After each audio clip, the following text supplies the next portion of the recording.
Vamos hoy día, gracias al Señor, a dar comienzo a un nuevo estudio, un nuevo miércoles, siguiendo esta serie de estudios acerca de Jesucristo, una tremenda serie en donde hemos podido no solo estudiar la vida de Jesús, no solo su historia, sino también quién es Él, su esencia, su divinidad en el estudio pasado.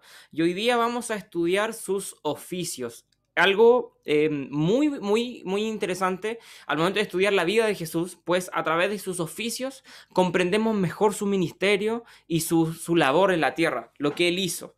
Y vamos entonces a continuar esta serie en esta línea, estudiando hoy día sus tres oficios. Así que antes de comenzar, quiero que hagamos una oración para entregarle este servicio al Señor, que Él lo dirija, que sea Él con nosotros, que su Espíritu Santo nos ilumine, que bendiga la vida de cada uno de ustedes, ya sea estén viéndolo ahora aquí en vivo o vayan a verlo luego de la grabación, que Dios igual impacte sus vidas a través de esta enseñanza y que podamos conocer un poco más de la grandeza e infinidad de Jesús. Así que lo invito a orar en esta tarde y entregar su vida completa a Cristo. Que Dios pueda hablarle a su vida, que Dios pueda permitirnos conocerle un poco más. La Biblia dice de si hay algo de lo que podemos gloriarnos, es de que le conocemos y que sea por medio de este estudio que conozcamos un poco más acerca de Jesús. Así que lo invito a orar.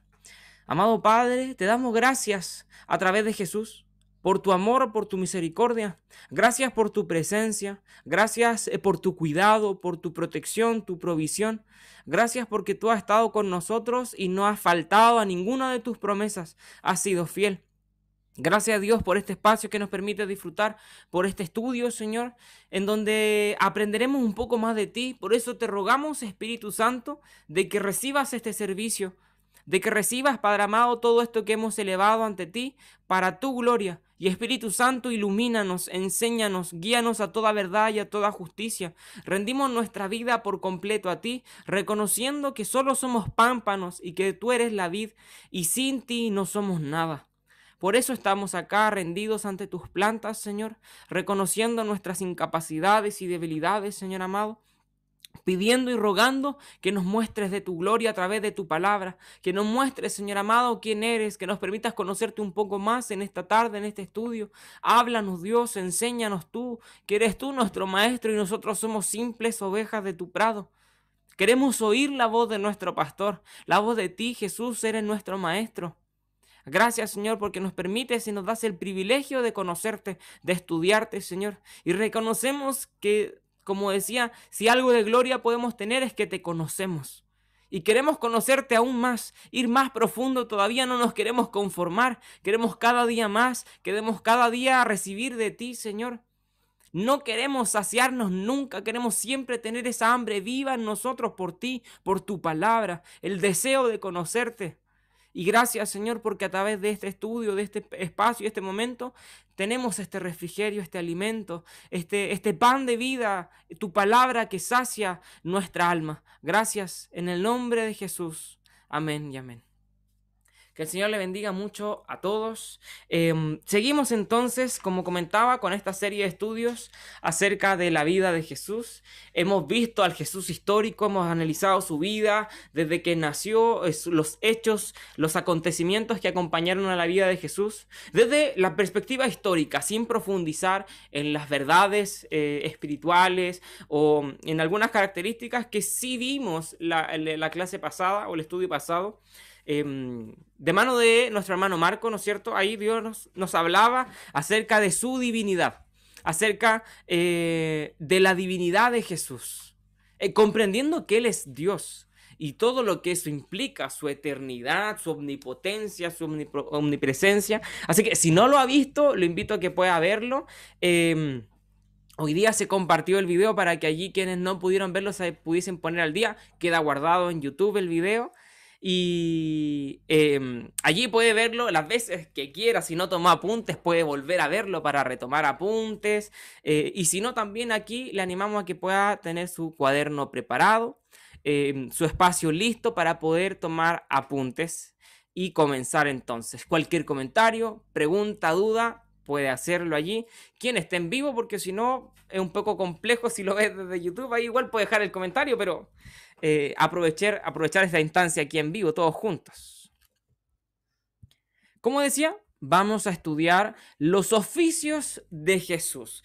Es muy importante estudiar los oficios de Cristo cuando analizamos su vida, cuando estudiamos quién es, porque a través de este prisma de los oficios de Él entendemos su labor, entendemos algunas de las palabras, de las frases que Jesús mencionó, de las profecías que Él hizo y también parte de su sacrificio, el por qué.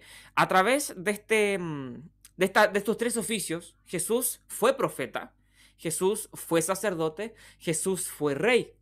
Pero al mismo tiempo Jesús sigue siendo profeta, sacerdote y rey, pues sus oficios son eternos. Amén, al igual que él. Lo entendimos a la luz de su divinidad, como se estudió el miércoles pasado. Entonces entendemos estos tres oficios y también podemos ver más profundo el ministerio de Jesús, ver de manera mucho más rica sus palabras, sus enseñanzas y su ministerio, su obra y su vida. Entonces, este estudio va a complementar todo lo ya visto acerca de Jesús.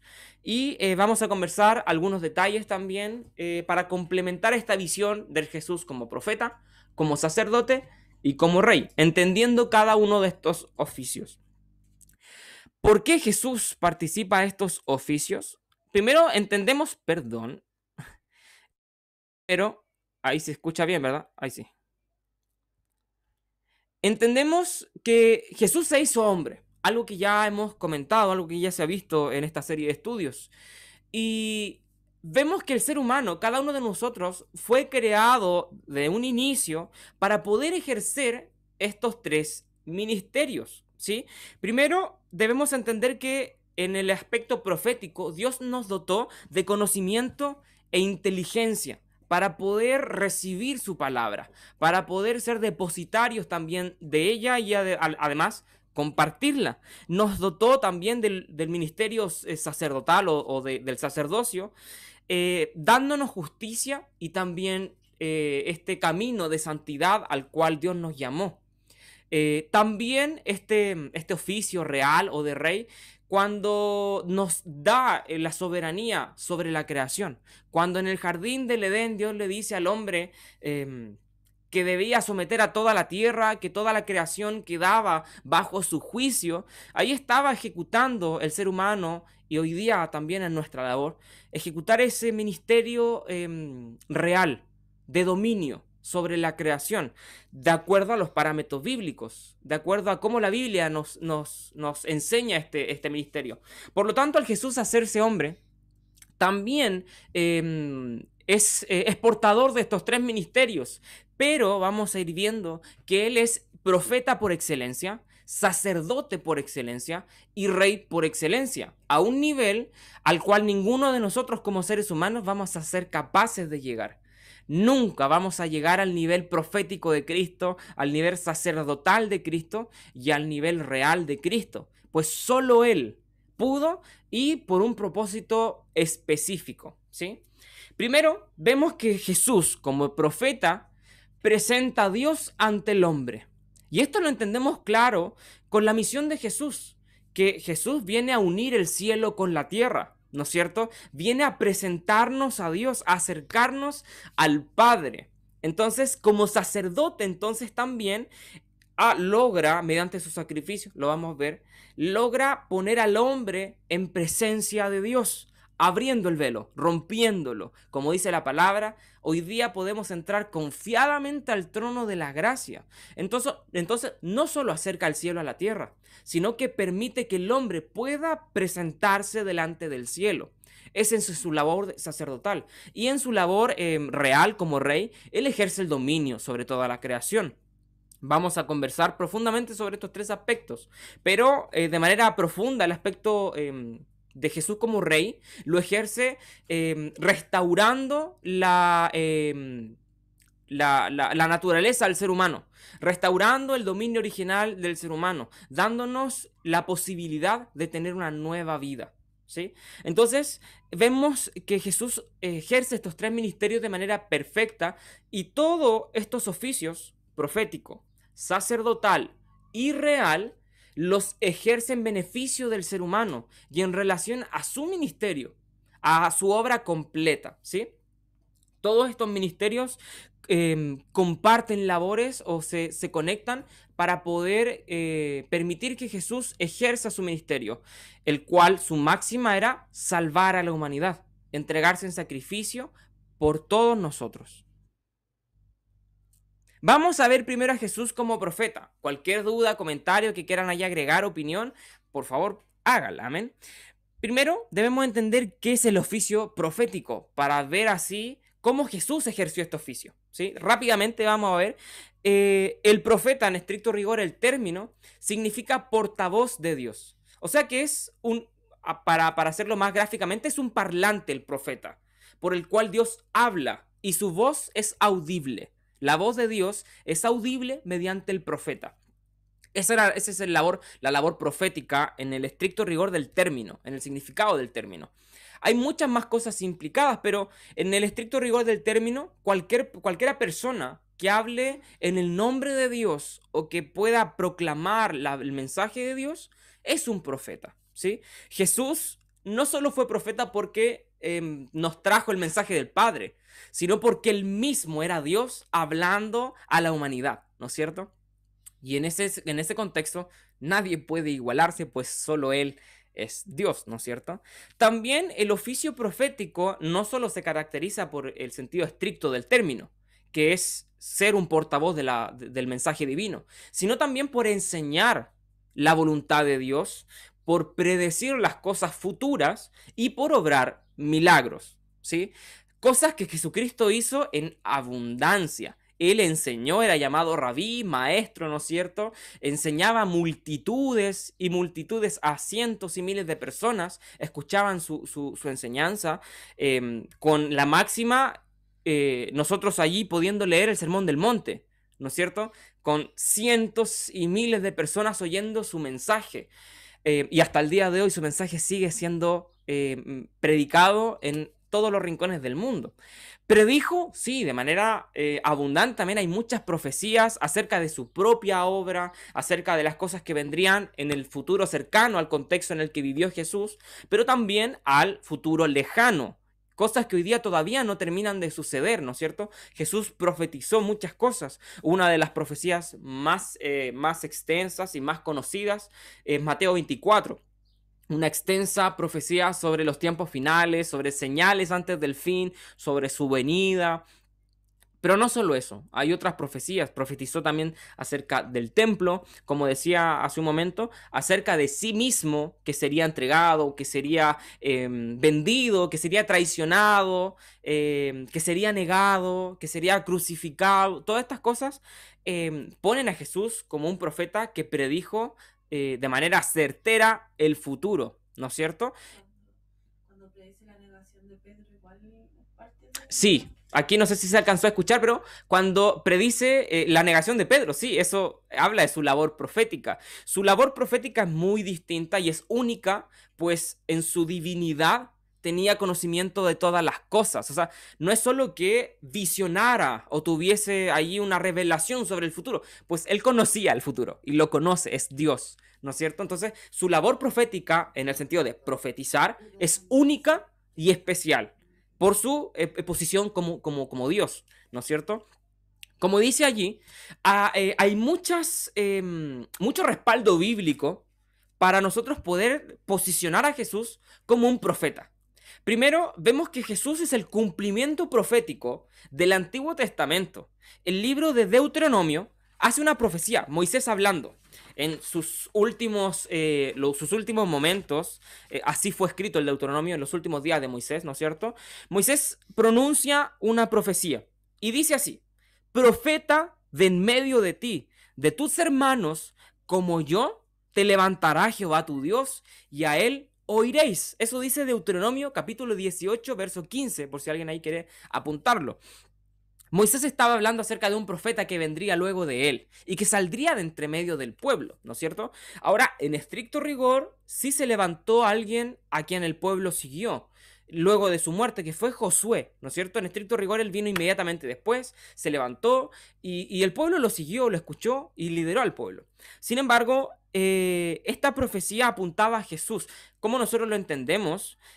Pues el propio apóstol Pedro cita esta profecía para referirse a Jesús y contextualiza su mensaje ocupando esta profecía para poner a Jesús como aquel profeta que se habría de levantar y a quien todos, no solo el pueblo de Israel, sino todo el mundo oiría. Ahora bien particular porque Josué y Jesús técnicamente es el mismo nombre.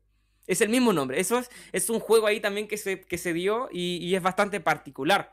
Porque hablando en estrictamente, tanto Josué como Jesús es el mismo nombre y ambos se levantaron. Josué luego de Moisés, Jesús como el profeta por excelencia, ¿no es cierto? Cuyo ministerio no cesó, sino que continúa hasta el día de hoy. No solo eso, también Jesús mismo se presentó a sí mismo, valga la redundancia, como profeta. Él habló de sí como un profeta. Cuando habla, ¿no es cierto?, de que no hay profeta, ¿no es cierto?, en su propia tierra, o también en otra oportunidad habla de sí mismo como un profeta que habría de morir, ¿no es cierto?, en un lugar específico.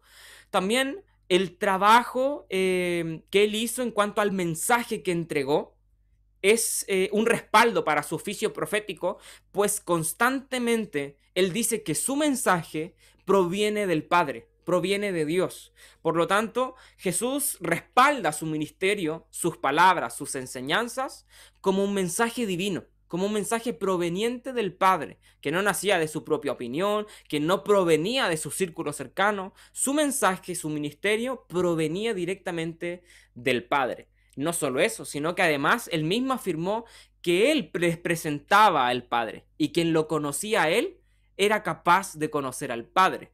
Entonces, también es una posición única y un oficio que, vuelvo a repetir, solo Jesús pudo cumplir. ¿Profetizó? Sí, ya lo comentamos, ¿no es cierto? Ampliamente profetizó Jesús con una exactitud perfecta y también profetizando sobre su propia vida, no solo sobre su ministerio acá en la tierra, sino también sobre su ministerio futuro, sobre su segunda venida y sobre lo que sucedería en los últimos días, en los últimos tiempos.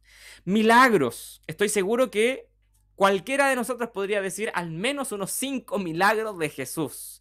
No solo milagros de sanidad, milagros tremendos. Sanó un leproso, dio vista al ciego, levantó paralíticos, revivió muertos. O sea, su catálogo de sanidades tiene un currículum bastante extenso e incomparable, ¿no es cierto? Pero no solo ese tipo de milagros. Multiplicó pan, pez, hizo sobreabundar la pesca de los discípulos en un momento a un nivel inimaginable, cuando les dijo que tiraran la red a la derecha, ¿no es cierto? Y casi se vuelca allí de manera tremenda, se llenó la red de peces, cuando calmó la tempestad con su voz, ¿no es cierto? Cuando caminó sobre el mar, cuando él mismo resucitó por el poder del Espíritu de Dios. Es el hacedor de milagros por excelencia. Pero fuera de todo esto, inclusive más allá de su obra terrenal, al día de hoy, su prontuario de milagros, su listado de milagros, cada día sigue agregando más. Usted y yo somos un milagro de la labor y de la obra de Jesús. Por lo tanto, esa característica como obrador de milagros es indiscutible. Hoy en día sigue obrando milagros en medio de su pueblo. Amén. Ahora también, valdría poco si la gente no reconoce todas estas credenciales que Jesús presenta, tanto el cumplimiento del Antiguo Testamento, su mensaje que es divino, su poder para obrar milagros, ¿no es cierto?, sus profecías. Valdría poco si no hay un respaldo de la gente, la credibilidad de quien recibe todo este mensaje, todos estos milagros y todas estas palabras. Y la gente ampliamente reconoció el carácter profético de Jesús. Lo mencionaba y lo nombraba a él como un profeta. Incluso a veces podemos leer que la gente lo reconoce como un profeta como tal, otorgándole y dándole el sello de este ministerio a Jesús, con sus obras, con sus milagros, con sus enseñanzas. A veces bastaba un par de palabras para que la gente corroborara y dijera, este verdaderamente es profeta. Y otras veces los milagros que Jesús hacía también lograban revelar al pueblo, a la gente, a sus discípulos, este oficio de Jesús, su profeta, ¿sí? Pablo Hoff dice lo siguiente. Pablo Hoff es un escritor cristiano. Es el profeta por excelencia. Como profeta, Jesús interpreta la ley con las enseñanzas incomparables del Sermón del Monte. Revela al Padre y predice el futuro. Pero por sobre todo, señala el camino de salvación. Y eso es una labor indiscutible, innegable y única y exclusiva de Jesús. De hecho, no solo señala el camino, sino que se presenta como el camino.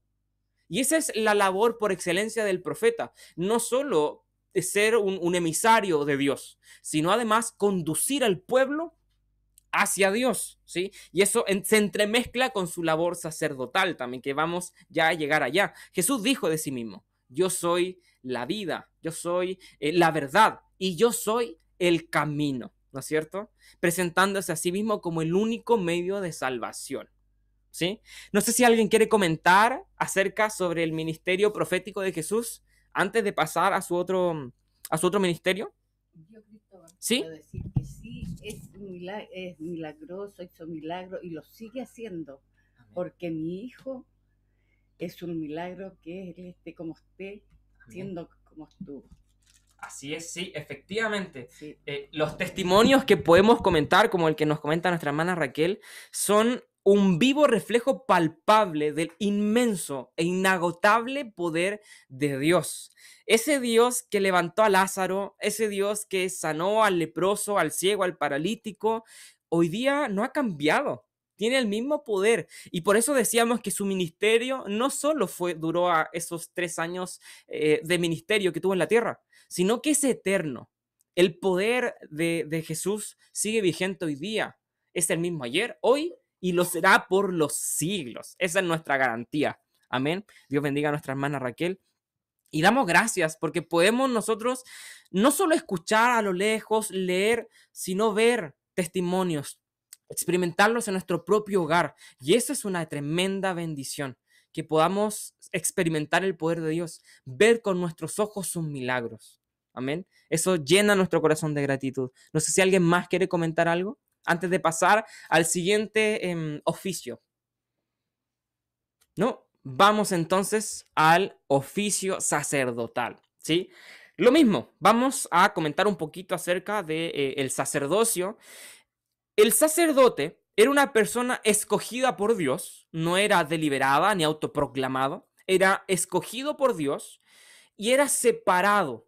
Eso es lo que significa el término consagrar, es separar de un lugar para dedicarlo a aquello que separé, dedicarlo para uso exclusivo. Y en este caso, el sacerdote o los sacerdotes eran separados de la congregación o del resto del pueblo para consagrarse exclusivamente a Dios, dedicarse por completo a Él. Incluso a tal grado llegaba esta consagración, esta separación, que no tenían tierra, no tenían, dentro de toda la repartición que se hizo en las tribus de Israel, la tribu de Leví, la tribu sacerdotal, no recibe una porción de tierra para vivir, pues Dios era su porción. Entonces ahí veíamos el grado de consagración que recibía el oficio sacerdotal, ¿sí? Y su labor era poder funcionar como intermediario entre Dios, que era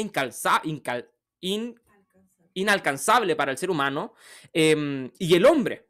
El sacerdote estaba ahí entre medio y lograba mediar entre Dios y el hombre con distintas ceremonias sacrificiales y religiosas para poder acercar a Dios y al hombre, ¿sí?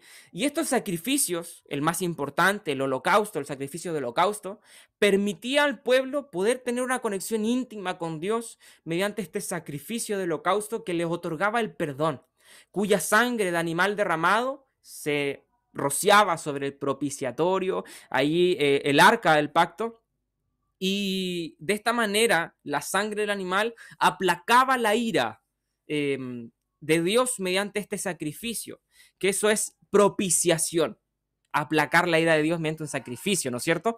Y vemos que Jesús cumple todas estas características. Es el sacerdote por excelencia. Primero fue escogido por Dios. La Biblia dice que Dios lo puso como propiciación, inclusive, justamente con lo que estábamos recién conversando. Dios lo pone como propiciación. Eso significa, si propiciación significa aplacar la ira de Dios mediante un sacrificio, Dios, el Padre, escogió a Jesús para aplacar su ira mediante el sacrificio de su propio Hijo.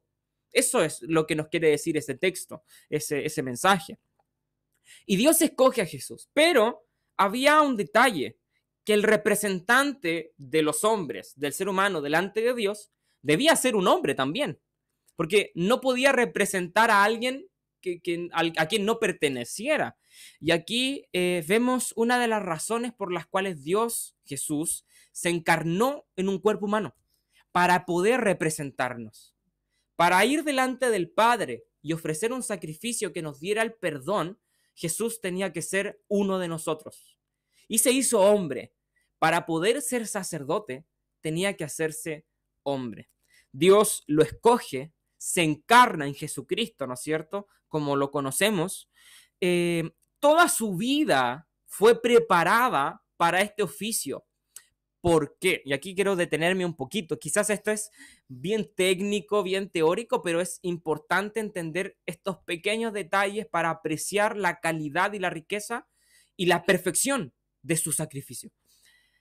Debía ser perfecto, porque lo que iba a hacer Jesús en la cruz era la perfección del sacrificio que hacían los judíos en el altar, que era ofrecer un animal en su reemplazo. Por el pecado de cada persona, cada pecador debía morir. Ese era el precio del pecado. Pero Dios ofreció un sistema de sacrificios para que el pecador no muriera, sino que alguien muriera en su lugar. Y en este caso era un animal, un cordero. Pero no cualquier cordero. No era llegar y tomar un animal, sacrificarlo y listo, yo ya estoy perdonado. No funcionaba así. El animal debía ser preparado durante toda su vida. Desde que nacía, el animal, primero, no cualquiera, debía ser un cabrito, una oveja blanca, limpia, no debía estar manchada, literalmente no debía estar manchada su piel. Eso simbolizaba santidad, limpieza y pureza. Y el animal debía estar limpio, debía ser preparado, ese animal debía ser dedicado durante todo su proceso para poder ser entregado como sacrificio. Todo un año. El animal debía alcanzar la madurez, debería alcanzar la adultez. Jesús fue sacrificado a una edad adulta, 33 años aproximadamente tenía cuando fue sacrificado, una edad de madurez y de adultez. El animal era dedicado, separado, puro, limpiado para el sacrificio, ¿sí? Entonces, Jesús cumplió con todos estos requisitos. Toda su vida fue de pureza, de santidad. La Biblia nos dice que en todo agradó a Dios, que crecía en gracia, en conocimiento, ¿no es cierto?, de Dios. Y cuando nosotros en el bautismo de Jesús, algo que ya hemos estudiado, si no ha visto los otros estudios anteriores, lo invito a que lo pueda allí ver. Se escucha la voz del Padre. Este es mi Hijo amado, en el cual tengo complacencia. Eso nos dice que toda la vida de Jesús había agradado al Padre. Y el Nuevo Testamento, la enseñanza apostólica, nos dice que Él fue tentado en todo, pero que nunca pecó. O sea que sus 33 años fueron preparados para ofrecerse en sacrificio. Vivió 33 años preparándose para ese momento de la cruz, para poder estar limpio y puro. Si no, su sacrificio no hubiese sido aceptado. Entonces vemos que Él se ofrece a sí mismo como sacerdote. El sacerdote ofrecía el sacrificio. En este caso, el sacerdote Jesús, el sacrificio era Él mismo, ¿no es cierto? No preparó un animal, se preparó a sí mismo. Eso es tremendo. Cristóbal, ahí en el libro de Hebreo podemos ver específicamente mucho sobre esto del Nuevo y el Antiguo Pacto, como haciendo una analogía. Y en Hebreo ahí 19, 14 dice que su ofrenda hizo perfectos a los que creen, porque con una sola ofrenda hizo perfectos para siempre los santificados. Y también agrega en Hebreos 10, 11, 12, dice, y ciertamente todo sacerdote está día tras día ministrando, ofreciendo muchas veces los mismos sacrificios. Continuamente se hacían sacrificios que nunca pueden quitar los pecados. Pero Cristo, habiendo ofrecido una vez y para siempre un solo sacrificio por los pecados, se ha sentado a la diestra de Dios. Y por lo tanto, teniendo un gran sumo sacerdote, ese que traspasó los cielos, Jesús, el Hijo de Dios, retengamos nuestra profesión, porque no tenemos un sumo sacerdote que nos pueda compadecerse en nuestras debilidades. O sea, la otra área del sacerdocio de Cristo, que según el orden de Melquisedec, y él puede interceder, y él hoy día está sentado a la diestra del Padre, haciendo esa labor intercesora.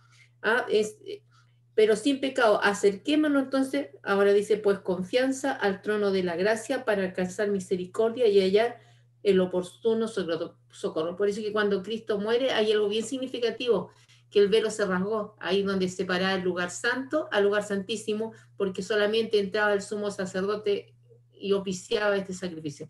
Pero una vez que Cristo muere, y se ofrece a sí mismo, como todo sumo sacerdote dice que ofrece, él fue su propio, es increíble eso, realmente uno lo habla así, lo pasa, pero si uno empieza a pensar y meditar, que él no fue un animalito que lo representaba anterior a él, sino que fue su propia vida, fue el Hijo de Dios que nació para poder pagar ese precio ante el Padre, un cordero sin mancha, un cordero sin tacha, como decías tú, preparado. Dice que este cordero en Corintios sale que fue predestinado de antes de la fundación del mundo para nuestra redención.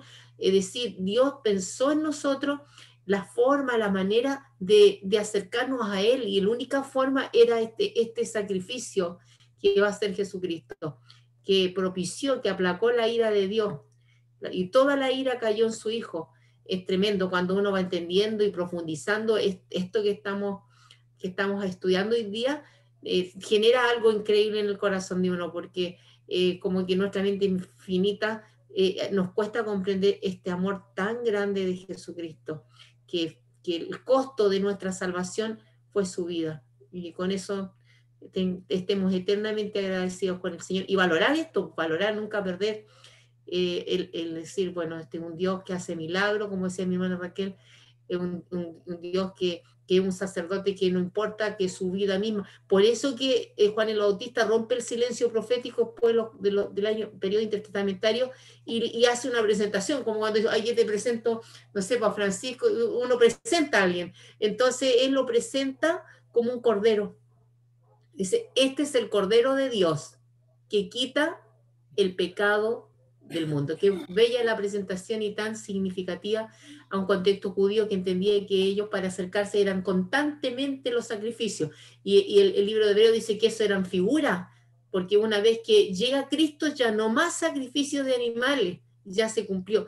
Eso fue para siempre y se acabaron los sacrificios, porque Él era el 100% hombre y Dios. Como hombre y Dios, Él podía pagar el precio por todos nosotros. Y nosotros lo recibimos solamente por su gracia y por la fe en Él. Tremenda bendición.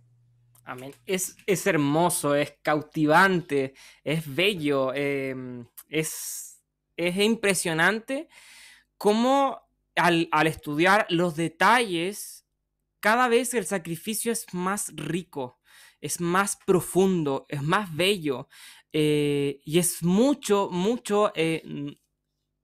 mejor cuando nosotros realmente profundizamos. Si nosotros leemos, Jesús murió por mí. Sí, perfecto, eso es bonito, eso quizás sí me acercó a Dios, pero cuando nosotros profundizamos en su sacrificio, profundizamos en lo que implicó, en lo que significó, en cada detalle, por qué fue así, por qué esto y lo otro, nosotros entendemos el peso del sacrificio, la responsabilidad de Jesús, el amor del Padre, la paciencia de Cristo, la entrega, su abnegación, su voluntad. Vemos cada vez, y todo esto, cada detalle no hace más que sumar al amor de Dios.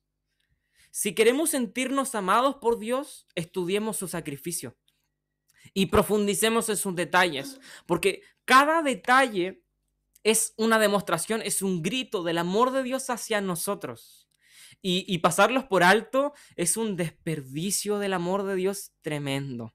Por eso les animamos a que puedan permanecer en estos estudios, que puedan compartirlo, pero también a que puedan realizar estudios ustedes personales, allí indagar, escudriñar, preguntar, cuestionar, exprimir al máximo la Biblia, lo que nos enseña, porque es realmente hermoso y no nos hace más que dejarnos impresionados y cautivarnos con su amor. Amén. Sí, aquí quieren compartir algo. Es que me sorprende aprender, o sea, por ejemplo, yo en mi caso sabía de que Cristo era ese cordero que se sacrificaba una vez al año.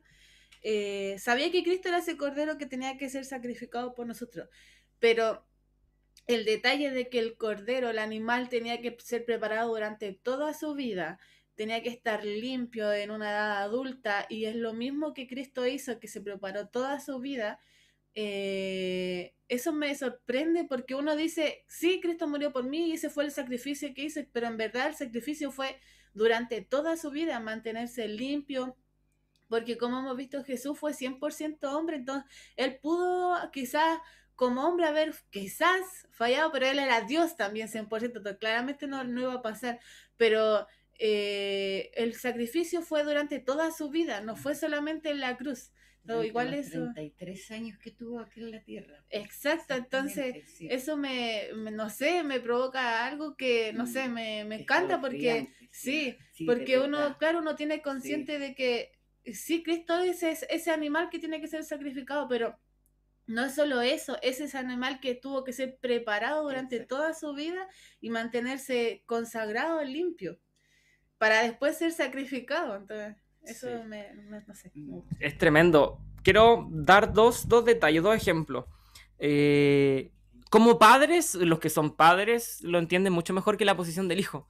Como padres, por lo general nosotros damos todo para que nuestros hijos tengan no solo un buen presente, sino también poder preparar su futuro, dándoles estudios, un hogar, valores, ¿no es cierto? Y nosotros dedicamos gran parte de nuestra vida para ellos, pero no es completa, porque aún así disfrutamos nosotros, aún así nos buscamos nuestros propios deleites como personas, ¿no es cierto?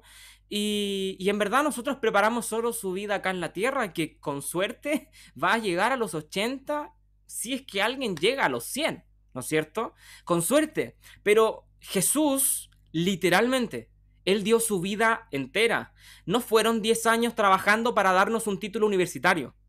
No fueron 15 años trabajando para poder darnos un hogar, una casa, un departamento, un auto, o no fueron, no, él vivió 33 años. Cada segundo de su vida fue preparado para ti y para mí, no para darnos 80 años de vida, para darnos una eternidad.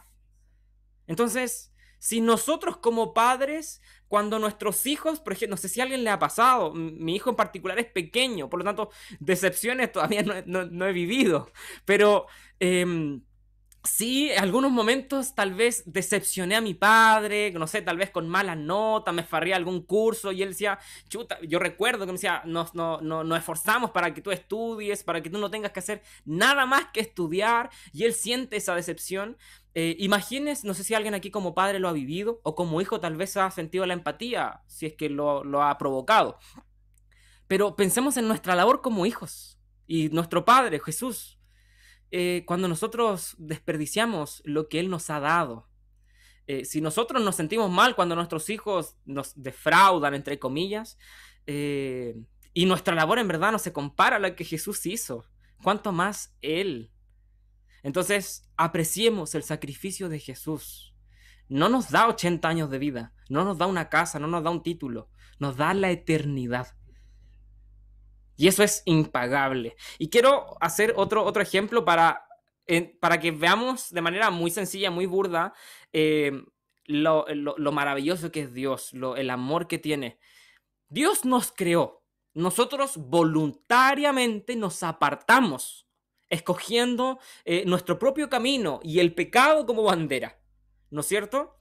Dios dijo, Yo no los creé para esto, yo no quiero que se pierdan, yo quiero que disfruten la eternidad conmigo.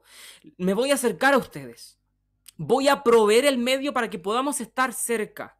Y ofrece un sistema sacrificial para que el hombre pueda ser limpiado y acercado a Dios. Pero luego dice, ¿sabes qué? Estos sacrificios los tienen que hacer ustedes. Tienen que sacrificar al animal, yo les doy el sistema y yo los acepto en mi presencia.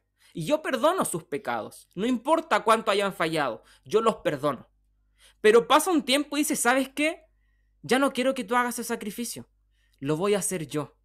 Y no voy a sacrificar un animal, me voy a sacrificar a mí mismo. Porque te amo y deseo que estés conmigo. Y el sacrificio de animales no logra cambiar tu corazón. Pero lo que yo voy a hacer sí te va a transformar. Porque mi sangre es verdadera, es pura. Voy a derramarla una vez y para siempre. No se seca, no se echa a perder. Esa sangre está fresca para tu perdón, para tu limpieza. Para que puedas entrar. Y si había una cortina, la saco, la saco. No quiero que haya impedimento, quiero que te acerques. Confía, entra, no hay problema. El trono es grande, pero lo cambio para poder habitar en tu corazón. Quizás tu pequeñez hace que mi trono y mi gloria te impida acercarse, pero tranquilo, yo bajo para estar contigo y habitar en tu corazón, porque deseo estar contigo. Eso es lo que hizo Dios de manera bastante sencilla y sacando la profundidad un poco que tal vez podemos darle al estudio, pero en pocas palabras, eso es. Y eso lo hizo en su labor como sacerdote. Y cuando nosotros entendemos que Jesús fue sacerdote, y no cualquier sacerdote, sumo sacerdote, porque un detalle que no habíamos comentado, solo un sacerdote podía entrar a la presencia de Dios. Solo uno. Era el sumo sacerdote, y no cuando se le pegara la gana, una vez al año. Pero Jesús, como sumo sacerdote, también él era sumo sacerdote, solo él podía entrar a la presencia de Dios y derramar la sangre ofrecida, que fue su propia sangre. Su propia sangre. Y eso permitió que él entrara a la presencia de Dios, derramar su sangre y romper el velo para que ya no solo el sumo sacerdote entrara a su presencia, sino hoy día cada uno de nosotros que hemos aceptado a Cristo, poder entrar confiadamente al trono de la gracia para hallar el oportuno socorro, porque este sumo sacerdote se compadece de nosotros. Es hermoso, es muy bello comprender la riqueza y la profundidad de la labor sacerdotal de Jesús, también la profética, y ahora vamos a ver el oficio real, ¿sí? Ahora, este oficio sacerdotal no terminó en la cruz, su labor continúa. ¿Por qué? Porque él dijo, hay un solo mediador entre Dios y los hombres, y es solo Jesús, yo, porque hay un solo camino, soy yo, ya lo conversamos, ¿no es cierto? Solo Jesús sirve como mediador entre Dios y los hombres. Por eso su labor sigue vigente, porque hoy día Él es nuestro mediador y Él oficia como abogado en el cielo. Él intercede por nosotros, pide por nosotros, nos ayuda. Es tremendo porque hubiese bastado con el sacrificio, pero no. Él sigue y sigue obrando a nuestro favor. Aunque dice una alabanza, aunque no pueda ver, estás obrando. Sé que estás obrando. Y así es, Jesús no cesa. Su labor prosigue y continúa. Amén. Como dice allí, viviendo siempre para interceder por usted y por mí. Eso es hermoso. No sé si alguien, antes de pasar al siguiente oficio, tiene algún comentario, algo que agregar. ¿Puedo hacer una pregunta? Sí. Perdón mi ignorancia, pero yo pienso, ¿cómo habrá sufrido el padre de ver todo lo que estaba sufriendo su hijo abajo? Sí. Porque uno como padre sufre, pero enormemente, de cualquier cosa que le pase a un hijo. Sí. Yo tuve una experiencia horrorosa, sufrí montones. A pesar que ya conocía la palabra, él me dio paz y tranquilidad, pero mi corazón igual estaba dolorido. Sí. Digo yo, ¿cómo habrá sufrido él de ver el sacrificio que estaba haciendo su hijo por nosotros? ¿Cómo será el gran cariño que nos tiene? Inmerecido de repente. Si nosotros nos ponemos a meditar en eso, su amor es realmente... Exacto. Es que, sí, hay una alabanza que dice, si su amor es como el mar, estamos sumergidos, estamos hundidos en Él, porque es tan grande, es tan gigante, y la divinidad de Dios, valga la redundancia, no lo hace ajeno a las emociones, al dolor en este caso, o al amor, o a todo. Al contrario, sus emociones son puras, son reales, son santas.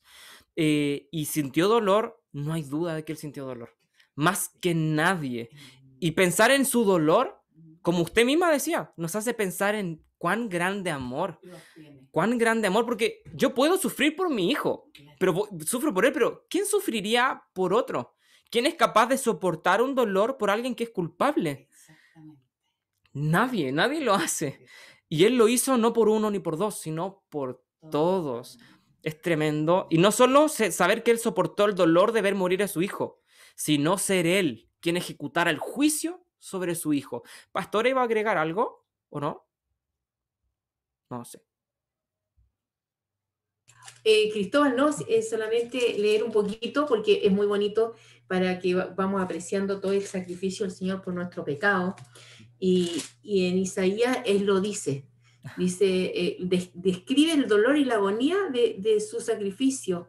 Él dice, ciertamente llevó nuestras enfermedades, sufrió nuestros dolores y nosotros los tuvimos por azotados, herido de Dios, mas el herido fue por nuestras rebeliones.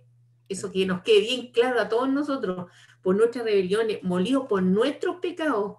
El castigo de nuestra paz fue sobre él y por sus llagas fuimos curados. Todos nos descarriamos, y aquí me dice, angustiado él y afligido, no abrió su boca, como cordero fue llevado al matadero.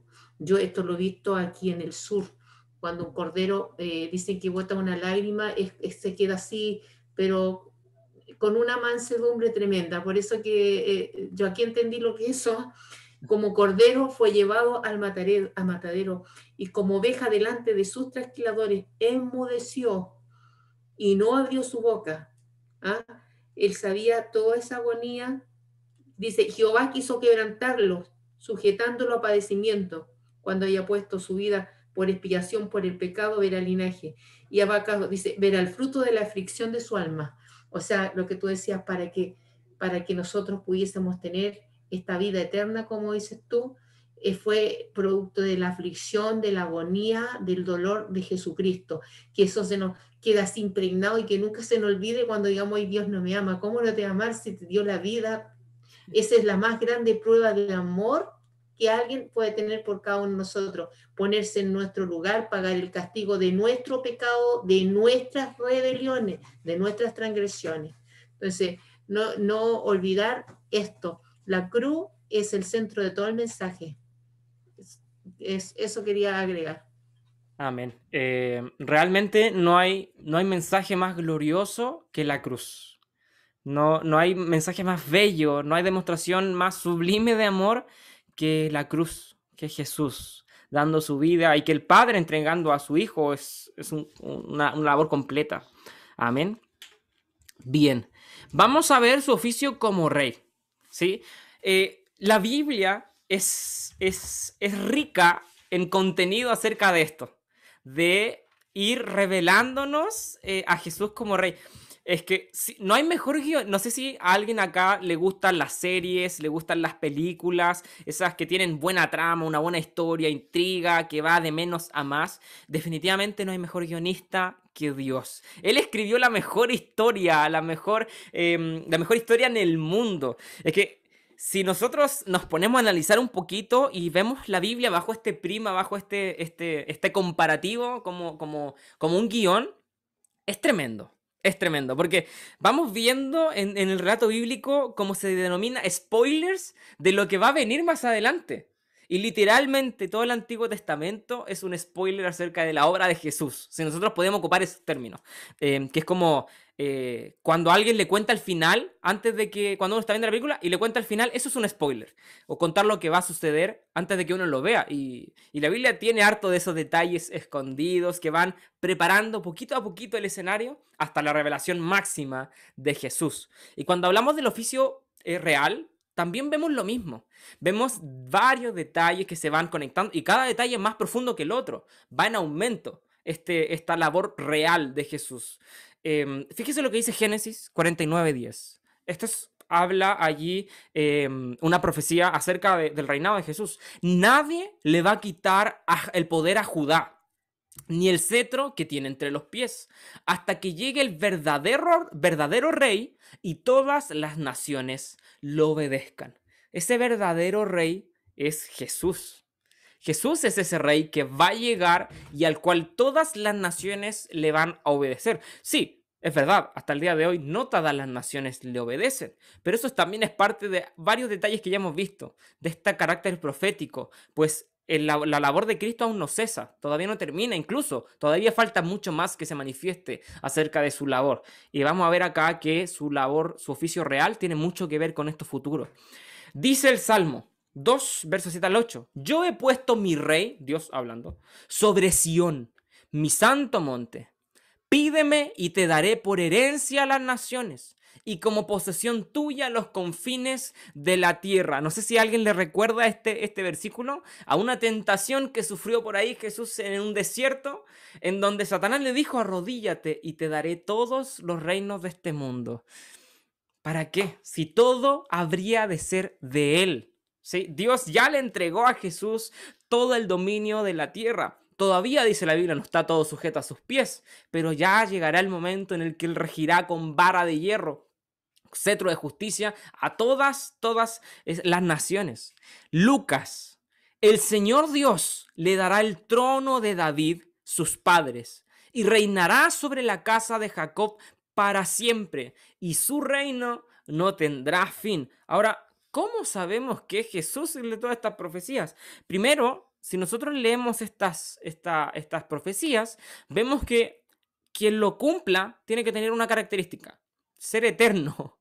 Primero porque, y tener un poder gigante. Esta profecía de Lucas dice que su reino no tendrá fin, por lo tanto deberá vivir por siempre. Solo Jesús es eterno, ¿sí? Habla de un rey que es nombrado por una autoridad. ¿Y quién más que la autoridad máxima puede nombrar un rey? Dios va a nombrar un rey. ¿Y qué otro ¿cómo se llama esto? ¿Qué otro postulante, podemos decirlo así, calza con estos requisitos? Que sea eterno y a quien todas las naciones le obedezcan.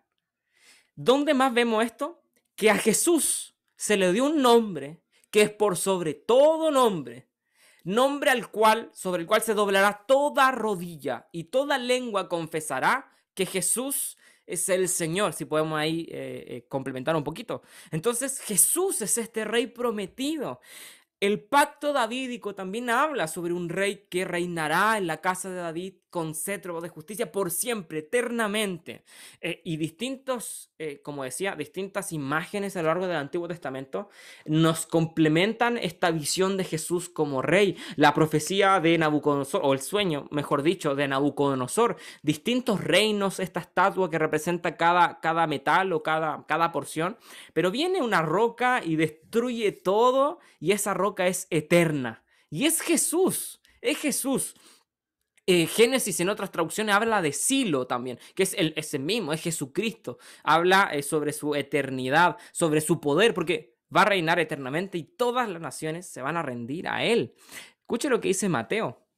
Cuando el Hijo del Hombre venga en su gloria, y esto corrobora lo que hemos dicho, que es él el cumplimiento de estas profecías, entonces se sentará en su trono de gloria. La imagen del trono es un símbolo de realeza. Es un símbolo de dominio y de autoridad, de reinado, ¿sí? Entonces vemos que el ministerio real de Jesús es tremendo. Es profetizado a lo largo de toda la Biblia. Como decía nuestra pastora, la Biblia dice que Jesús, ¿no es cierto?, fue sacerdote por la eternidad, pero también rey desde siempre ha sido el rey. Ahora, porque no sé si alguien se ha topado por allí, ¿por qué vemos versículos en donde la Biblia dice que es digno? Como si se lo hubiese ganado. Antes no lo era, antes no lo tenía. Debemos entender ese punto y volviendo un poquito atrás al sacerdocio. Jesús siempre ha sido Dios, siempre, nunca se ha ganado el título, él lo tiene por excelencia, él es Dios, habita en la Trinidad, ¿no es cierto?, la segunda persona. Pero la Biblia dice que él por nosotros se hizo indigno. se hizo pecado, se despojó de su gloria para tomar forma de siervo. El que no había cometido pecado por nosotros se hizo pecado. El que era digno se despojó de su dignidad para hacerse indigno. Y la Biblia dice no solo que él ya tenía todo, sino que además por su sangre, por su sacrificio, se hizo digno. Por su sangre nos compró, aunque ya le pertenecíamos, por ser soberano. Entonces, él se ganó el título, no solo ya teniéndolo en su poder por ser Dios, sino que además al hacerse hombre y comprarnos con su sangre, como dice el libro de Apocalipsis en un hermoso canto, se hizo digno y es coronado como rey. Es Claro. tremendo. Cristóbal, mira, Adelante. aprovecha esa imagen que está ahí, que vemos al rey en un pollino, totalmente contrario a los reyes de aquellas épocas, con toda su riqueza, mostrando su realeza. Él es tan humilde, dice, mi reino no es de este mundo, pero está esa profecía en Zacarías 9:9, dice, el futuro rey de Sión, alégrate mucho, hija de Sión, da voces de júbilo, hija de Jerusalén, y aquí tu rey vendrá a ti, junto y Salvador humilde, y cabalgando sobre un asno, sobre un pollino, hijo de asna. Y aquí, cuando el Señor Jesucristo entra a Jerusalén, ahí lo vemos cómo se cumple esta profecía de Oseas. 300 profecías o más se cumplieron con Jesucristo, y aquí vemos una profecía cuando Jesús precisamente entra tal cual lo describe el profeta menor Zacarías. Impresionante, ¿no? Porque Sí, las profecías bíblicas son exactas, son específicas, no son como estas seculares, se cumplen a cabalidad. Este rey iba a nacer en Belén, se profetizó, iba a nacer de una virgen, también del linaje de David, la línea mesiánica real, establecerá el trono de David su padre y su reino no tendrá fin, cumpliendo también esa profecía de parte del profeta Natán, si no me equivoco, al rey David cuando cae. Precioso, ¿no? Cómo se van cumpliendo y uno va disfrutando todo este relato, porque la Biblia es un libro inspirado y Jesucristo es Rey de Reyes, es el Señor de Señores, gobierna en nuestro corazón, pero también gobernará en un futuro, en ese reino que viene. Eso, es muy bello todo esto. Y justamente, como decía nuestra pastora, esa imagen, no, bueno, no está puesta ahí arbitrariamente. Porque uno se pregunta, Jesús es rey, sí, pero ¿cómo es su reinado? Porque uno ve el Jesús histórico y no tiene nada de pinta de rey, es verdad, lo podemos decir abiertamente, no tiene la pinta de rey, no tiene... no tiene la faceta, no tiene el respaldo, no tiene el historial, no tiene cómo ni por dónde ser el modelo acto que nosotros podemos tenernos de un rey en un trono de oro, con corona, con poder, ¿no es cierto? Con un ejército, con un castillo, con gloria, con ostentoso, ¿no es cierto? No, para nada. No cabalga un caballo blanco, un corcel grande, poderoso, ¿no? Un asno, un pollino, ahí un burro, entrando allí y su coro era un par de campesinos, prostitutas, cobradores de impuestos, esa era su séquito, pescadores, no había. ¿Quién era Jesús? Este rey que iban a ser, ¿quién era? Herodes tenía tanto miedo de que se levantara un rey que le quitara el trono, que mandó a matar a los niños, ¿no es cierto? El César allí, la imagen romana del emperador, también algunos, y los fariseos también metían ahí cizaña de que este Jesús quería quitarle el trono al César. Entonces es tremendo la imagen de este rey, que no calza con los moldes humanos. No calza. Entonces, ¿cómo es el reinado de Jesús? Él lo dijo. Y la Biblia es clara. Si alguien tiene un concepto erróneo hoy de Jesús, es porque no ha leído la Biblia. No ha conocido a Jesús. De su propia boca, él pronunció cómo era su reinado y cuál era. De hecho, hay una oportunidad, la estudiamos en el primer estudio de Jesús. Toda la gente lo quería coronar rey. Estaban allí, ahí, ovapulando a Jesús para que fuese rey. Y él dijo, no, yo no voy a ser rey de ustedes. Al menos no como ustedes lo piensan. Él se apartó. Y está esta pregunta: ¿cómo es el reinado de Jesús? Ahora, en medio de este proceso, en medio de esta generación, en el tiempo de la iglesia, luego de su ascensión, como aparece ahí la imagen, el reinado de Cristo es un reinado espiritual. De hecho, él dijo, mi reino no es de este mundo. Ahora, ¿cómo se ejerce el reinado de Jesús en este periodo? Se ejerce en el corazón de cada creyente y bajo este organismo, este órgano que es la iglesia. La iglesia es el cuerpo de este rey. La iglesia es el templo, es el castillo de este rey. Que su corona no es una corona de oro, fue una corona de espinas, ¿no es cierto? Que su trono no fue un trono de oro acomodado, fue una cruz. Que no vestía de lino fino, estaba desnudo, colgando. Que no era bañado con agua perfumada, con sangre, y no bebiendo buenas bebidas, sino vinagre. ¿No es cierto? Es impactante cuando nosotros hacemos el contraste del reinado de Jesús con el reinado que nosotros tenemos o conocemos de manera normal, ¿no es cierto? Corona de oro versus la corona de espinas, un cetro, un trono versus la cruz, y todos estos detalles es tremendo, ¿no es cierto? Entonces el reinado de Jesús es espiritual, se ejerce en el corazón de cada creyente bajo el gobierno de la iglesia, ¿no es cierto? Y se hace evidente y manifiesto por medio del Espíritu Santo. Él dijo, yo me voy, pero no los dejo solos.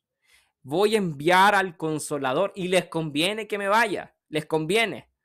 No los dejaré huérfanos, ¿no es cierto? Y recibirán poder. Y de esta manera me podrán ser testigos en todos lados. Y yo estaré con ustedes mediante este Consolador, mediante el Espíritu Santo, el Paracleto, ¿no es cierto? Hasta el fin de los días. Hasta el fin de los días. Y de esa manera hoy Jesús ejerce su dominio, ¿no es cierto? Todas las cosas, dice la Biblia, aún no le son sujetas. ¿En algún momento lo será? ¿Algún momento Jesús vendrá a la tierra y realmente gobernará sobre todo? Sí, lo hará. ¿Vendrá como antes? No, definitivamente no. No. La segunda película nunca igual a la primera. Y como decíamos, Dios es el mejor guionista y la segunda parte es mejor todavía que la primera. Esperamos esa segunda parte gloriosa. La anhelamos con todo. Entonces, ¿Jesús viene? Sí. ¿Y qué nos dice la Biblia acerca de este regreso? Los reinos del mundo han venido a ser de nuestro Señor y de su Cristo. Y Él por los siglos de los siglos. Dice la Biblia que la imagen de este Jesús que vendrá la describe así. De su boca sale una espada aguda para herir con ella a las naciones, y él las regirá o las gobernará con vara de hierro. Rey de reyes y señor de señores. Juan ahí yo creo que la disfrutó de una manera viendo estas visiones. Nosotros hoy día solo las podemos leer y como dice una alabanza, solo puedo imaginarme. Y es que no hay más que hacer que imaginarnos la gloria que Dios nos tiene preparado. Es tan grande, que la Biblia dice que las aflicciones de este tiempo presente no se comparan en lo más mínimo con la gloria venidera que en usted y en mí se va a manifestar si somos fieles y llegamos a su presencia. Fíjese cómo también se habla de este reinado de Jesús. Los santos resucitados en la segunda venida reinarán con Cristo 1000 años. Y luego nuestro Señor entregará el reino al Padre cuando haya suprimido todo dominio, toda autoridad y toda potencia. Él gobernará sobre toda la creación con vara de hierro, regirá todas las naciones. Y no sé si, los que han seguido esta serie de estudios se recordarán que cuando estudiamos a los profetas, constantemente estaba esta esperanza, esta profecía de esperanza, de restauración futura, en donde constantemente los profetas veían a Jesús gobernando y todas las naciones reunidas. Eso se va a concretar en el tiempo final, cuando Jesús, ya no como un manso cordero, sino como el león de la tribu de Judá, ¿no es cierto? Como el rey de reyes, señor de señores, vendrá y gobernará sobre todas las naciones. Y es algo que anhelamos, que esperamos. Esperamos el momento en el que Él nos venga a buscar en el arrebatamiento, podamos disfrutar, estar en las bodas del Cordero, ser la esposa al fin unida con nuestro esposo que es Jesús, estar eternamente con Él y poder reinar luego en la tierra. ¿No es cierto? Disfrutar la eternidad con nuestro Dios y con nuestro Señor. Pero, no sé si alguien se fijó en un detalle. Dice, luego nuestro Señor entregará el reino al Padre. Ahí conversamos. ¿Significa que Jesús ya no será rey? No. Jesús, las profecías hablan de un reino perpetuo, un reino eterno. ¿Qué es lo que Jesús le entregará al Padre? La labor mediadora, ese oficio mediador. ¿Por qué? Porque ya no necesita mediar entre Dios y nosotros, pues vamos a estar unidos, vamos a ser uno solo, vamos a vivir y habitar con Él eternamente. Entonces la labor mediadora ya no regirá, ya no será efectiva, pues ya no es necesaria. Entonces será entregada al Padre esa labor y ese oficio. Este es nuestro Dios, este es nuestro Jesús, nuestro Cristo, nuestro Redentor, nuestro Salvador, profeta, sacerdote y rey, aquel que se hizo hombre, que vivió 33 años aproximadamente, dedicado segundo a segundo para usted y para mí, para que por medio de su sacrificio perfecto, una vez y para siempre, podamos acercarnos al trono de la gracia, recibir perdón y esperar a este Mesías, a este Rey que nos vendrá a buscar y que nos salvará por la eternidad. Amén. Que el Señor le bendiga grandemente. Espero haya podido disfrutar estos estudios. Han sido muy hermosos. Hemos podido conocer un poco más de Jesús, detenernos en Él. Como decía Marco, el estudio pasado está lleno de protagonistas, pero el verdadero es uno. El importante es uno y es Jesús. Él es el mero mero, el big boss, Él es el principal, Él es el que realmente nos salvó. Moisés fue importante, sí, fue importante. Pedro, Pablo, David, Juan, pero todos viven a la sombra del verdadero, de Jesús. Él es el importante, Él es nuestro Redentor. Amén. Y es a quien servimos y a quien debemos conocer más que a nadie. Más que a nadie. Amén. Entonces, no sé si alguien quiere comentar, agregar, opinar algo. ¿No? Bien. Hemos disfrutado, al menos yo lo he pasado bien, muy bien en este estudio. Ha sido muy hermoso. Hemos podido aprender, comentar, disfrutar, compartir también experiencias. Es bonito estudiar a Jesús en la historia, ver cómo se movió en medio de Galilea, allí cómo caminó en Jerusalén. Pero me atrevo a decir que es mucho más hermoso conocer y ver a Jesús moviéndose hoy en día también. Como aquel Jesús que caminó por Galilea también hoy día se mueve en Renca, en Temuco y en todo el mundo. En todo el mundo. Es el mismo. Sus pasos todavía pueden ser oídos. Su mensaje todavía es audible y su poder más vigente que nunca. Amén. Así que Dios nos bendiga. No sé si, no sé si alguien quiere comentar algo. Si no, hay varios detalles. Quiero continuar la invitación que se hizo el domingo. Estamos en un mes importante, en un mes muy particular como iglesia. Es un mes de evangelización.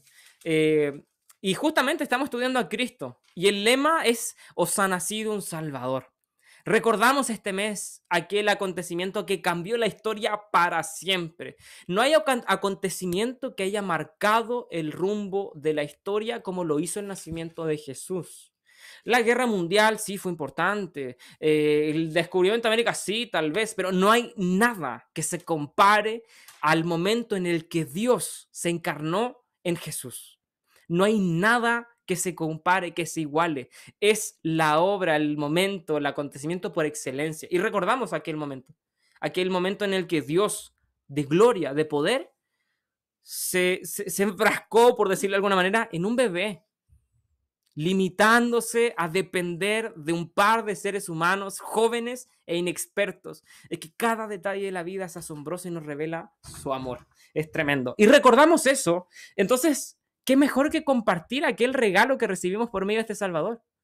Entonces, quiero volver a animarles y compartirles y hacer extensiva todavía más esta invitación a que se sume a este mes de evangelización.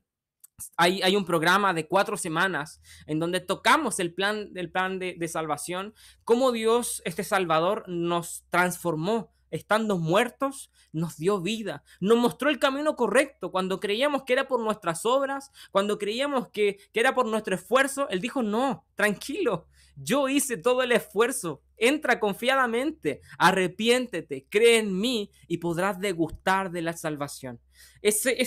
Todo ese plan está dividido en 4 semanas.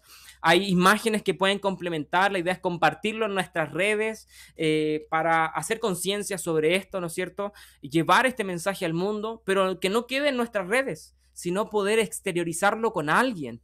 Invitar a alguien, hablarle de Jesús, orar por él, ojalá invitarlo a algún servicio para que pueda escuchar la palabra, ser tocado, y si no, que nosotros podamos llevarle la palabra a esa persona o a esas personas, ¿no es cierto? Qué mejor que compartir de este gran amor. Si hemos sido conmovidos por su sacrificio, si nos ha tocado su palabra, debemos compartirla. Debemos compartirla. Amén. Entonces quería hacer ese llamado y también seguir pasando los avisos, ¿no es cierto? Como de costumbre, mañana tenemos reflexiones pastorales a las 8 por medio del Facebook y el Instagram de nuestros pastores Montero Solorza. El día viernes hay Dorcas, ahí todas las mujeres más que invitadas a un hermoso servicio. Si alguien no participa, se lo está perdiendo, porque es tremendo. Es muy bello, muy bello. Un espacio dedicado para ustedes, a la luz, obviamente, de la palabra y en la presencia de Dios. Sábado, jóvenes, las Dorcas es a las 8.